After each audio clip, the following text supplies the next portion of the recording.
Peoples. So first off, I'm personally not Slavic, but I did grow up around a lot of them, and after 10 years of doing this job, I've talked to people from every Slavic country on earth, so I think I kind of have the gist of it. If you're Slavic, if I get anything wrong, please feel free to correct me in the comments. Anyhow, the Slavic peoples are the largest ethno-linguistic group in all of Europe, more than the Latins and more than the Germanics. And after interacting with them so much, I've observed there are a few general things that they all kind of share in common. Number one, Slavs generally just don't give a and they don't have to cater to every single one of your little feelings. They've been through a lot and they've seen and heard it all. In fact, the word slave even comes from the word Slav because historically they were the most enslaved Europeans on earth. The Vikings, the Romans, even Arabs and North Africans were enslaving Slavs. So it might be wise to avoid getting in a conversation where you try to lecture them about past grievances. Number two, they're all obsessed with soup. I don't know what, like heavy, thick, hearty soups. And also, they can take the most boring ass vegetable like a beet or a cabbage and they know how to cook it like 470,000 different ways. Now, Slavs are generally divided into three separate cultural regions: Eastern, Central or Western Slavs, and South or Balkan Slavs. These are Orthodox Cyrillic writing Slavs, these are more Catholic-y Latin script writing Slavs, and the South is like a cluster of everything, plus there's even a few Muslim Slavs. These are vodka Slavs, beer Slavs, rakia Slavs. Eastern Slavs, Belarusians, Russians, and Ukrainians are kind of like the OG original Slavs, because all Slavs are said to have originated and migrated out of Kievan Rus, which is this general area by the Dnieper River in Eastern Europe. And since many of these areas were under the Mongols and Golden Horde empires, you see a lot more like Eastern steppe folk tradition in their culture. Central or Western Slavs are kind of like the posh Slavs, you know, the Czechs, the Poles, and Slovaks. You know, they actually had all their papers in order and they joined the EU. You know, like they've always been seen as like the bridge between the East and West, so you're gonna see a lot more Western European influence here, you know, like Baroque and Gothic architecture. And finally, Southern or Balkan Slavs. Let's just say this place is a lot more loud and colorful. This is the most diverse region in the Slavic world with the most subgroups, made up of 7 countries, 6 of which used to be Yugoslavia. You know, like historically this place had a lot more like Mediterranean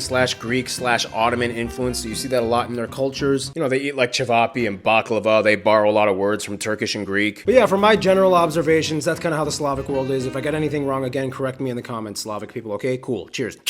Slavic people.